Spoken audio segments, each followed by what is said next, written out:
Alors attention, il ne faut pas confondre évasion fiscale et fraude fiscale. Ça n'a rien à voir. Qu'est-ce que c'est qu'un paradis fiscal au fond? Qu'est-ce que fait le Panama? Qu'est-ce que font les Bahamas? Ce sont des législations. Des législations qui ont un pouvoir de créer des lois sur un territoire, au Panama, aux Bahamas. Bon.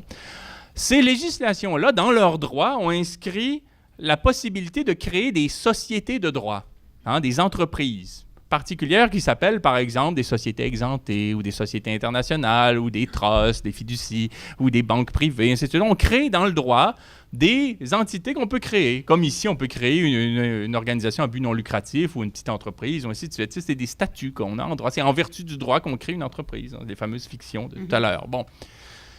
Mais une société exemptée, qu'est-ce que c'est quand on va lire la loi du Panama puis la loi des Bahamas? C'est une entreprise qui permet une exonération fiscale, 0 impôt sur le revenu, une opacité administrative, nul besoin de divulguer le nom des administrateurs. N'importe quel avocat d'affaires peut parler au nom d'administrateurs qui restent inconnus. Donc, c'est le secret bancaire. Le secret bancaire. Nul besoin de divulguer ce qu'il y en a des activités. Et là, vous lisez la loi, là, si on dirait... On dirait un fantasme de banquier. L'entreprise peut gérer n'importe quoi, être administrée par n'importe qui. Le conseil d'administration peut être formé de n'importe qui, se rencontrer n'importe où pour n'importe quoi. En gros, c'est ça la loi. Quand je vous dis que c'est la loi à l'envers. Là. Bon. À la condition que cette entreprise-là, qui est une société exemptée, n'ait aucune activité sur le territoire des Bahamas. Et là, il y a un problème. Ça veut dire que les Bahamas légifèrent sur la façon dont le capital est administré partout dans le monde, sauf chez eux. Et c'est littéralement de l'ingérence. Et Margaret Vestager, c'est exactement ce qu'elle a dit quand elle a épinglé l'Irlande à l'intérieur de l'Union européenne par rapport à un cas qui concerne Apple, parce que l'Irlande légiférait sur la façon dont Apple allait payer ses impôts partout en Europe, sauf en Irlande. À la condition. Donc, qu'est-ce que ça veut dire quand on voit les choses de ce point de vue-ci? Bien, vous avez à Longueuil une firme qui peut très bien créer une filiale aux Bahamas, mettre dans cette filiale-là, qui est une sorte de boîte là, virtuelle, des titres de propriété, des actifs financiers, de l'argent, des capitaux, ainsi de suite, fermer le couvercle et dire au gouvernement du Canada, bien, ce qu'il y a dans cette boîte-là, ça regarde le droit des Bahamas. Ça ne regarde plus le droit du Canada. Et aux Bahamas, on nous dit, vous pouvez mettre n'importe quoi dans cette boîte-là en autant qu'on n'en voit pas la couleur.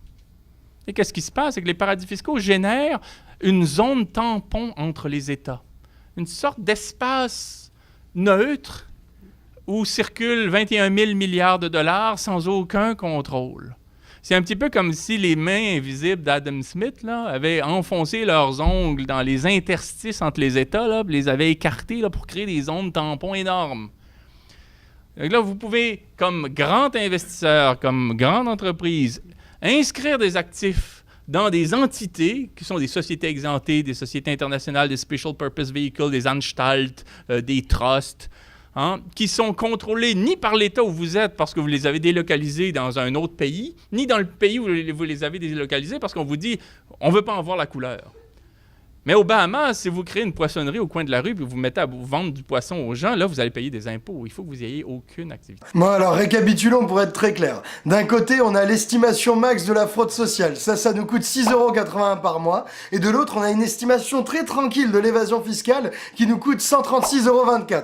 Donc, si vous voulez être au clair, vous voyez ce qui vous coûte le plus. L'évasion fiscale, c'est 80 milliards d'euros qui manquent chaque année dans les budgets de l'État parce que des grandes fortunes ou des grandes entreprises l'ont planqué dans des pays étrangers. Ils l'ont planqué pour pas payer l'impôt en France. Et tout ce qui manque en impôts, ça représente des budgets colossaux. C'est tout le budget de la santé, plus du budget de l'éducation nationale, et ça représente 80 milliards, plus que tout l'impôt sur le revenu collecté. Donc c'est des montants énormes que, si on va pas les chercher, c'est nous qui allons les payer. On va les payer ou en augmentation d'impôts, ou en casse de services publics, puisqu'il manque 80 milliards, donc faut tout couper, ou en dette publique et déficit public. Donc c'est un enjeu méga important de justice. Par contre, votre truc là, c'est pas de la fraude fiscale, non? Ah non, c'est de l'optimisation fiscale. Ça n'a rien à voir.